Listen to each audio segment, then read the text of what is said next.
ada ya. Tidak ada sini, kami HP. Oh, dari kelemahan, dari kelebihan.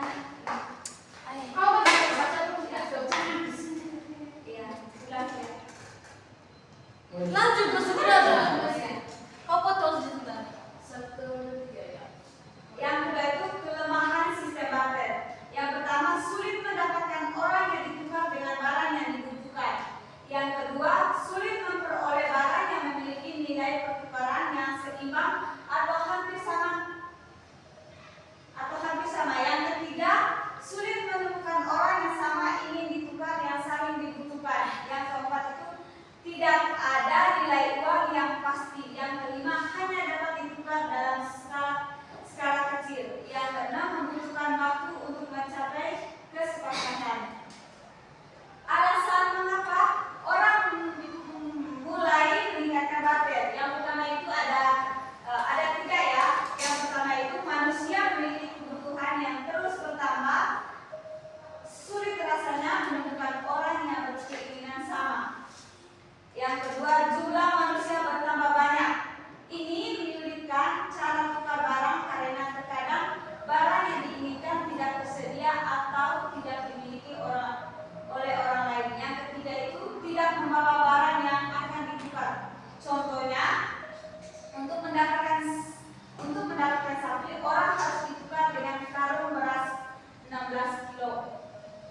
Ini pastinya akan merepotkan orang yang mau menukarkan sapi tersebut. Pemilik sapi pun juga kesulitan bahwa dengan menyimpan beras sebanyak itu. Nah, sekarang kita memasuki ada 2 jenis fungsi uang. Yang pertama fungsi asli. Yang pertama itu uang sebagai nilai tukar dan digunakan sebagai nilai yang dapat ditukar untuk mendapatkan suatu barang atau kebutuhan. Yang kedua, uang sebagai alat tukar dan digunakan nilai hitung suatu barang atau kebutuhan. Contohnya, dia ingin membeli sebuah tas senilai 50.000.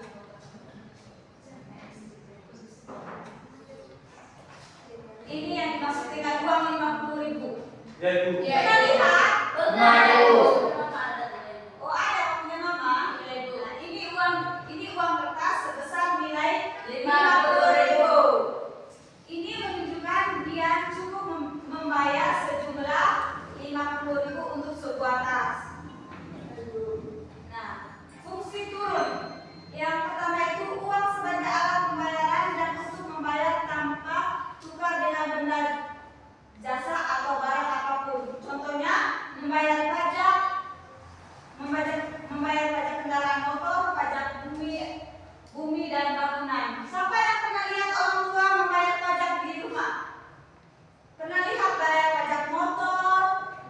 Tidak, Ibu. Pernah, Ibu. Pernah? Iya, Ibu. Bayar tanpa Ibu pajak tanah. Iya, itu yang dimaksud dengan uang sebagai alat pembayaran.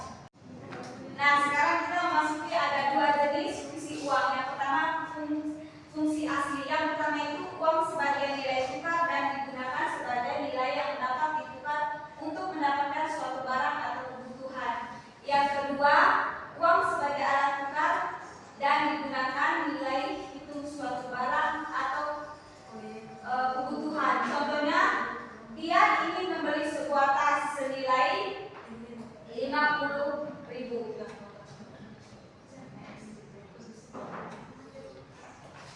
Ini yang dimaksud dengan uang 50.000. Ya, Ibu. Pernah lihat? Pernah, Ibu. Oh, ada punya mama. Nah, ini uang kertas sebesar nilai 50.000. Ini menunjukkan dia cukup membayar sejumlah 50.000 untuk sebuah tas. Nah, fungsi turun. Yang pertama itu uang sebagai alat pembayaran dan untuk membayar tanpa tukar dengan benda, jasa atau barang apapun. Contohnya, membayar pajak